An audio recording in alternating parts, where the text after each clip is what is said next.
स्वागत है आपका हमारे चैनल अनुराधा हिंदी क्लासेस में। यहाँ पर 27 अगस्त को जो आपका द्वितीय पाली में पेपर हुआ था, जिसमें आपके कुल 90 प्रश्नों को यहाँ पर आज कराया जाएगा।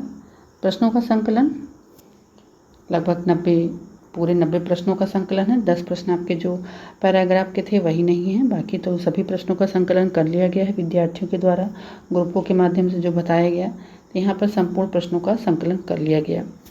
इसी कारण इस वीडियो को आने में थोड़ी देर हुई।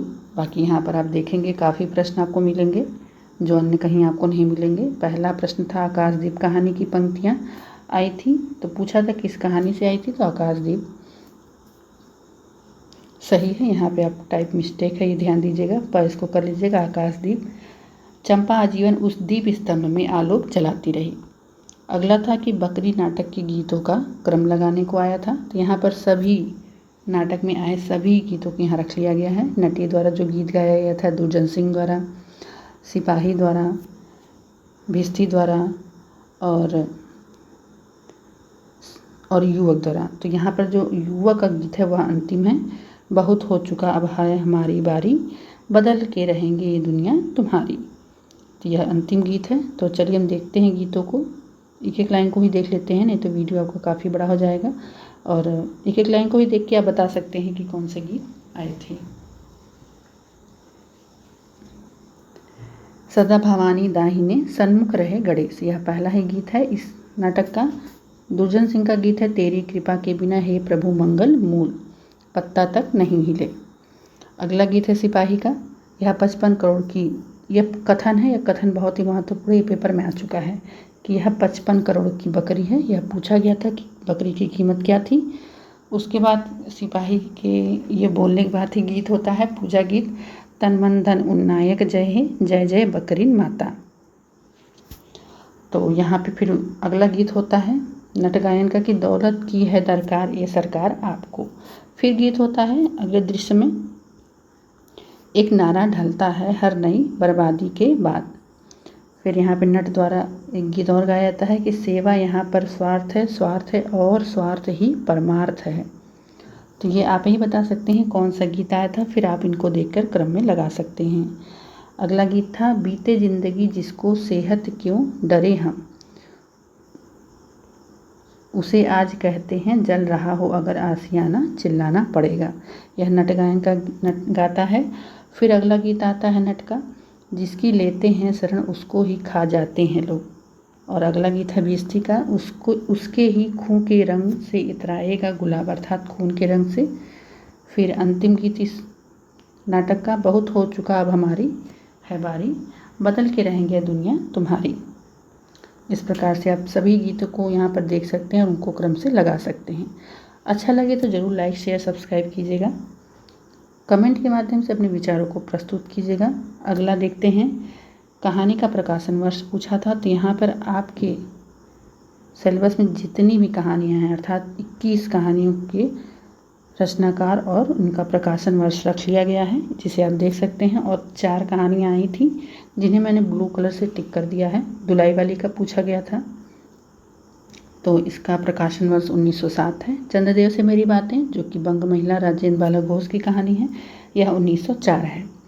माधवराव सप्रे एक टोकरी भर मिट्टी, यह 1901 में है। सुभद्रा कुमारी चौहान राही का है, यह 1947 में। स्वतंत्रता की कहानी है ये, तो ये भी याद रखेंगे और इसका ट्रिक भी याद कर सकते हैं कि 1947 में भारत आज़ाद हुआ था, तो यह उसी समय यह कहानी बनी थी। प्रेमचंद की ईदगाह से कथन आया था कि इतने बड़े कॉलेज में कितने लोग पढ़ते होंगे, आपको अच्छे से याद होगा। और यहाँ पे देखिए उसका प्रकाशन वर्ष 1933 है और अगस्त में यह प्रकाशित हुआ था। दुनिया का अनमोल रतन 1907 में। एक रचना आई थी राजा राधिका रमण प्रसाद सिंह कानों में कंगना 1912 में। और चंद्रधर शर्मा गुलेरी की रचना उसने कहा था 1915 में। ये दोनों रचनाओं के प्रकाशन वर्ष को पूछा गया था। और कोसी के घटवार का भी प्रकाशन वर्ष पूछा गया था 1957। तो यहाँ पर आपके सभी रचनाओं को रख दिया गया है, यह बहुत ही महत्वपूर्ण है। जयशंकर प्रसाद की आकाशदीप 1929 में, जैनन का अपना अपना भाग्य 1931 में, फणीश्वर नाथ रेणु का तीसरी कसम 1956 और लाल पान की बेगम यह भी 1956 ही है। गैंग्रीन जिसका अन्य नाम रोज है, यह 1931 में प्रकाशित हुआ था। भीष्म साहनी की अमृतसर आ गया और चीप की दावत, अमृतसर आ गया 1971 में और चीप की दावत 1956 में। कृष्णा सोबती का सिक्का बदल गया 1948 में। हरिशंकर परसाई इंस्पेक्टर माथा दिन चांद पर, यह 1970 में है। ज्ञान रंजन की कहानी बहुत ही प्रसिद्ध है, पिता। इससे भी प्रश्न आपका बना हुआ था पिछले साल, तो और इस साल भी पूछा था। धूमनगंज, 2 स्थानों के नाम पूछे गए थे। तो यहाँ पर पिता का प्रकाशन वर्ष है 1965। कमलेश्वर की राजा निर्वंशिया, यह पूछा गया था। इसमें दयाराम पात्र इस प्रथम पाली में, इसमें आप देखेंगे इसका प्रकाशन वर्ष 1957 है। निर्मल वर्मा की परिंदे से कथन भी आया था प्रथम पाली में, और इस समय देखिए इसका प्रकाशन है 1965 इसमें। तो इस प्रकार से 21 कहानियों के प्रकाशन वर्ष को रख लिया गया है। यह बहुत ही महत्वपूर्ण है, इसे आप लिख सकते हैं। आप अपना एक लाइक ज़रूर इस वीडियो को दीजिएगा, प्रोत्साहन मिलता है हम लोगों को।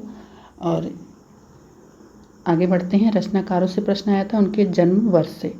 तो यहाँ काफ़ी लोगों के काफ़ी रचनाकारों को रखा गया है आदिकाल से लेकर आधुनिक काल तक, जिसमें आप देखेंगे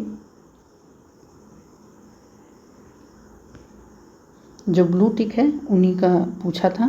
तो यहाँ पर महादेव वर्मा का जन्म समय पूछा गया था। तो सुमित्रा नंदन पंत का भी पूछा गया था, ये टाइप मिस्टेक है।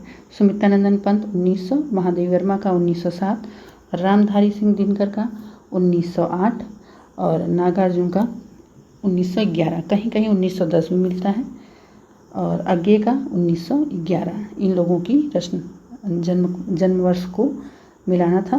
तो इस प्रकार से आपकी महत्वपूर्ण क्लास है।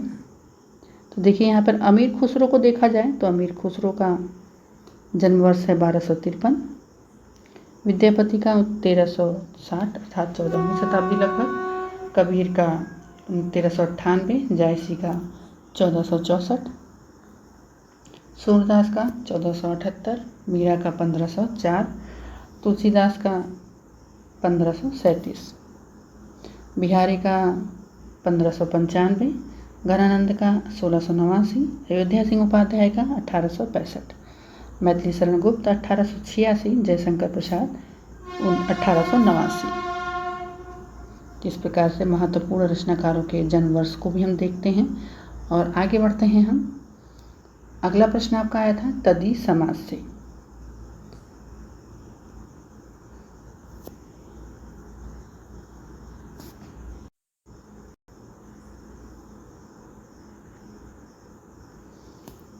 तदी समाज का स्थापना पूछा गया था। तो इसकी स्थापना 1873 में हुई थी और वैष्णव भक्ति के प्रचार के लिए भारतेंदु हरिश्चंद्र ने तदी समाज की स्थापना की थी।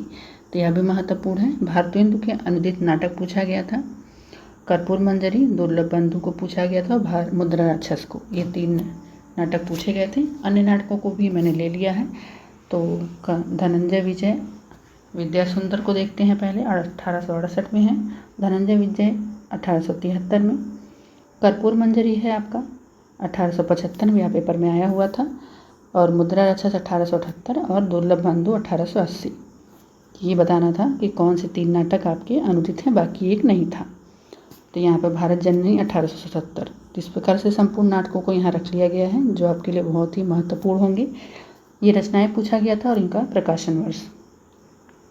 इंद्रावती का 1744, अनुराग वासुरी का 1764, चित्रावली का 1613, ज्ञानदीप का 1619 और हंस जवाहिर का 1631। ये आपकी रचनाएं पूछी गई थी। आगे बढ़ते हैं, अगले प्रश्न को देखते हैं। शुक्ल जी का कथन पूछा गया था, बहुत ही महत्वपूर्ण था। आपको शुक्ल जी की किताब जरूर पढ़नी चाहिए, हिंदी साहित्य का इतिहास। यह बहुत ही महत्वपूर्ण है। कम से कम वर्ष में इसको आप 2 बार तो ज़रूर पढ़ लीजिए। लगभग 300-350 पेज की पुस्तक है। हर बार आपको कुछ न कुछ इसमें नया मिलेगा। अब प्रश्न को देखिए कितना घुमा के पूछा गया था। अगर आपको रचना का प्रकाशन वर्ष पता हो तो यह प्रश्न में कोई गलतियाँ नहीं होंगी। तो शुक्ल जी का कथन था कि इनकी रचना के 34 वर्ष बाद, यही ध्यान देना था, 34 वर्ष बाद इसी शैली पर आधारित तुलसीदास ने रामचरितमानस की रचना की। तो उत्तर जायसी था वहाँ पे। तो जायसी की रचना को पद्मावत को रखते तो तुरंत इसका उत्तर आ जाता। 1540 में अगर 34 जोड़ दिया था तो जोड़ दिया जाए तो यहाँ पर 1574 ही हो जाएगा। तो यहाँ इसका सही उत्तर जायसी है। तो पद्मावत का रचना काल 1540 और रामचरितमानस का 1574। आगे बढ़ते हैं। महाभोज का कथन आया था कि मैं भी अपने सभी दायित्व सौंपकर स्वयं शून्य हो जाऊंगा। तो दास साहब का ये कथन था महाभोज में। और अगला देखते हैं।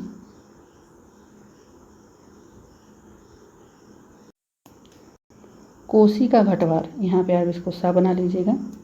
कोसी का घटवार, कोसी के घटवार से पूछा गया था वस्तु और ध्वनि। तो बहुत ही महत्वपूर्ण ये प्रश्न था। तो मथानी की ध्वनि थी छिछर, चिड़िया किटकिट करती है जो झोपड़े के ऊपर, और चक्की की जो खसर खसर आवाज़ आती है। तो यह इसका मिलान था। तो बहुत ही महत्वपूर्ण एक अलग प्रश्न है। तो यहाँ पे पंक्तियाँ दी गई थी। दुल्हन अंगिया काहे न धोआई, इसका अंगिया का अर्थ पूछा गया था। तो इसका अर्थ सही अर्थ है शरीर। अब अगला प्रश्न है। एक प्रश्न आपका ये आया था कि भारतवर्षोन्नति कैसे हो सकती है का भाषण कहाँ दिया गया था।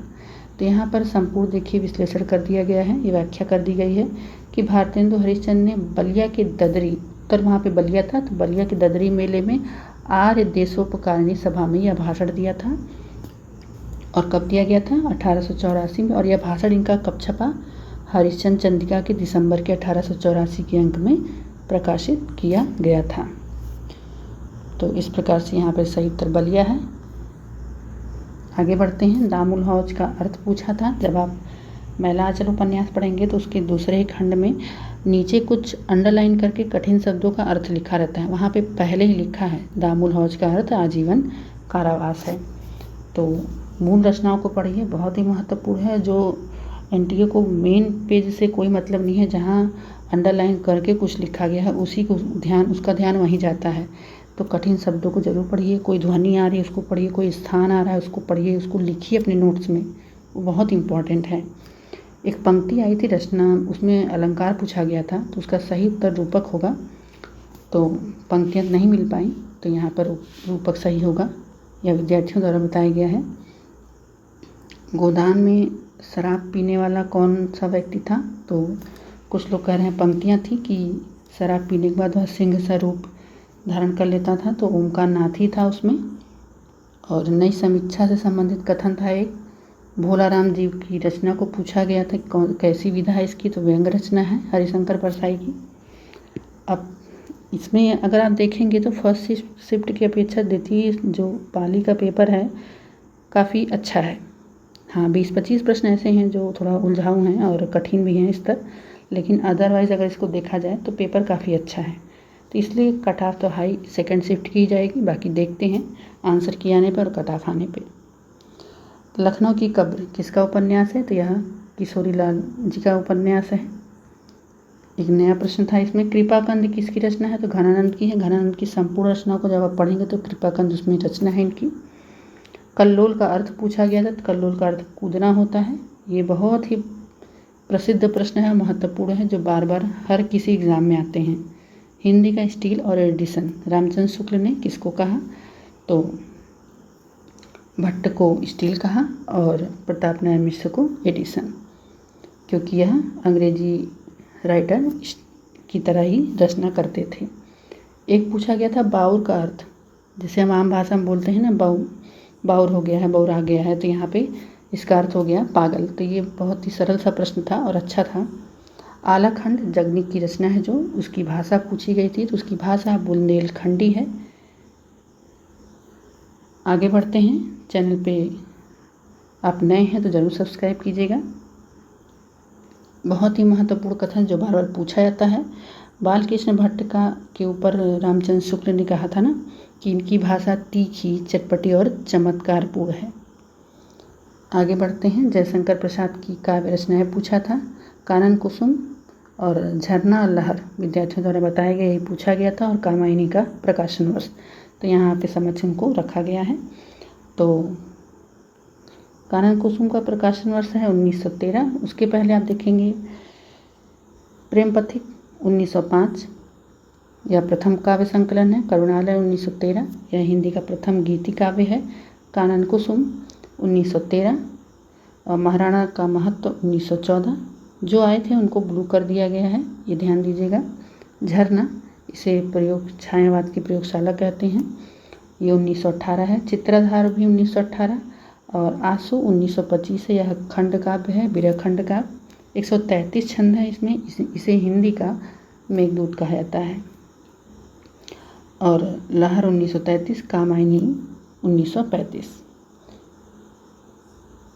आगे बढ़ते हैं। कढ़ापा की पंक्तियाँ पूछा गया था, तो नगर बाहिरे और एकड़ किज्जई, ये 2 पंक्तियाँ मैंने कढ़ापा की रख दी गई हैं, तो आप ज़रूर बताइएगा कौन सी पंक्तियाँ आई थी।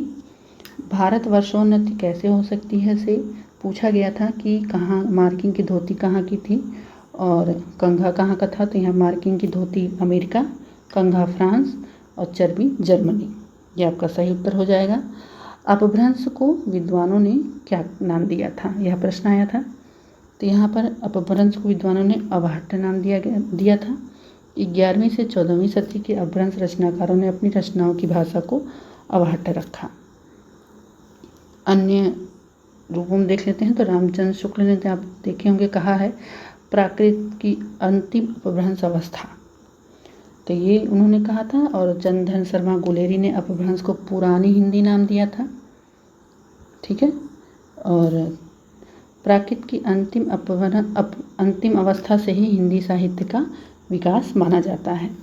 और राहुल सांस्कृत्यायन ने हिंदी काव्यधारा में अपभ्रंश काव्य का संग्रह प्रकाशित करते हुए उसकी भाषा को हिंदी का प्राचीन रूप कहा है। तो हिंदी भाषा का प्राचीन रूप अवाहट्य को माना है सांस्कृत्यायन ने। अगला है कासकोल का अर्थ पूछा था, तो कासकोल का अर्थ भिक्षा पात्र होता है। अगला है, एक प्रश्न आया था, पाणिनि की शिक्षा कहाँ पे हुई थी। तो पाणिनि की शिक्षा तक्षशिला विश्वविद्यालय में हुई थी। एक बहुत ही अच्छा प्रश्न आया है, आधे अधूरे का मंचन में 4 पंक्तियां देकर पूछा था क्या स्टेटमेंट गलत है। तो एक स्टेटमेंट था, छोटी लड़की की भूमिका देखिए ऋचा व्यास करती है। और नेक्स्ट हमारा वीडियो इसी पे रहेगा कि आधे अधूरे के रचना पर संपूर्ण व्याख्या इसमें कर दी जाएगी, किसने क्या किया था और उसके पात्रों का, उसके रंगमंच का। तो आगे बढ़ते हैं। अंधेर नगरी का नाटक का तीसरा दृश्य पूछा गया था, क्या था। तो संपूर्ण यहाँ पर देखेंगे आप, व्याख्या की गई है। तीसरा दृश्य इसमें जंगल था। और पहला बाहरी प्रांत, दूसरा बाजार, तीसरा जंगल, राजसभा, पंचम अरण्य अर्थात जंगल अरण्य। तो इस प्रकार से देखिए, प्रथम बाहरी प्रांत, द्वितीय बाजार, तृतीय आया हुआ था जंगल, चौथा राजसभा, अरण्य, शमशान। इसमें कुल यह एक प्रहसन है और इसमें कुल 6 अंक है। वर्ष इसका प्रकाशन वर्ष है 1881। रचनाकार भारतेंदु हरिश्चंद्र। पात्र आप देखेंगे तो बहुत महत्वपूर्ण है। महंत है, गोवर्धन दास है, नारायण दास है, कबाब वाला, घासी राम, नारंगी लाल, हलवाई, काफ़ी पात्र हैं इसमें। कुजड़िन है, मुगल है, पाचक वाला, मछली वाला, जात वाला, बनिया, राजा, मंत्री, माली, 2 नौकर, फरियादी है, कल्लू है, कारीगर है, एक चूने वाला रहता है, भिस्ती, कसाई है, गरेड़िया, कोतवाल और 4 सिपाही। तो इस प्रकार से इसके पूरे पात्र हैं। वीडियो अच्छा लगे, पूरी व्याख्यान अच्छी लग रही है तो ज़रूर आप लाइक करिएगा, कमेंट करिएगा। वीडियो काफ़ी बड़ा हो जाएगा तो हम इसके 2 पार्ट बनाएंगे, तो आप धैर्य रखिएगा, अगला पार्ट आपको अगले ही दिन मिल जाएगा। एक प्रश्न आया था, मेरे राम का मुकुट भीग रहा की पंक्तियाँ थी, तो यही पंक्तियाँ आई थी। पूछा गया था किस रचना से है, तो मेरे राम का मुकुट भीग रहा है। लागत अवध भयावह भारी, मानहु काल राति अंधियारी, अर्थात जब वो उसकी माँ कहती है कि मेरे राम का मुकुट भीग रहा होगा, मेरे सीता का सिंदूर बह रहा होगा, उसको चिंता हो जाती है, बच्चे घर नहीं आते हैं, तब यह पंक्तियाँ वह गाती है। घोर जंतु संपूर्ण नारी, डरपहि एक ही एक निहारी। काफ़ी अच्छी पंक्तियाँ हैं और महत्वपूर्ण हैं। एक प्रश्न आया था अनुच्छेद से, 348 का अनुच्छेद आया था। पूछा गया था किस अनुच्छेद में प्रावधान है, तो उच्चतम न्यायालय और प्रत्येक उच्च न्यायालय में सभी कार्यवाही अंग्रेजी भाषा में होगी जब तक कि संसद विधि द्वारा अन्यथा उपबंध न करे। तो यहाँ 348 से आया था, तो आप सभी 343 से लेकर 351 तक के सभी अनुच्छेदों को याद कर लें। यही अनुच्छेद हिंदी में आपके पूछे जाते हैं बार बार। वक्रोक्ति सिद्धांत का भेद पूछा था। कितने भेद हैं? 6 भेद हैं। कौन कौन से देख लीजिए आप। वर्ण, विन्यास, वक्रता, यह शब्द पर आधारित होता है। वक्रता का प्राण औचित्य होता है। दूसरा है पद पूर्वार्ध वक्रता, धातु पर आधारित होता है। और पद परार्ध वक्रता होती है, प्रत्यय पे आधारित होता है और धातु पर आधारित होता है। तीसरा है आपका पद परार्ध वक्रता और यह प्रत्यय पे आधारित होता है। चौथा है वाक्य वक्रता, वाक्यों में वक्रता होती है और यह वस्तु पर आधारित होती है। पांचवा है आपका प्रकरण, प्रकरण में ही वक्रता होती है। अनेक वाक्यों का जो समूह होता है, संपूर्ण प्रबंध अर्थात एक अंश, एक तरह से एक दृश्य, एक तरह से एक पूरा एक पद ही जो होता है, यह प्रकरण वक्रता में समाहित होता है। और छठवां है प्रबंध वक्रता, प्रकरण का जो समूह होता है, जो रूप होता है, अर्थात सब एक व्यापक रूप से इसमें वक्रता रहती है। तो इस प्रकार से इस वीडियो को यहीं विराम देते हैं। काफ़ी बड़ा है वीडियो, तो हम आपको अगले ही दिन दोपहर तक इसके पूरे वीडियो अपलोड कर देंगे। आप देखेंगे काफ़ी बड़ा है, सभी प्रश्न रखे गए हैं। तो मिलते हैं नेक्स्ट ही क्लास में सारे प्रश्नों के साथ। बहुत बहुत धन्यवाद।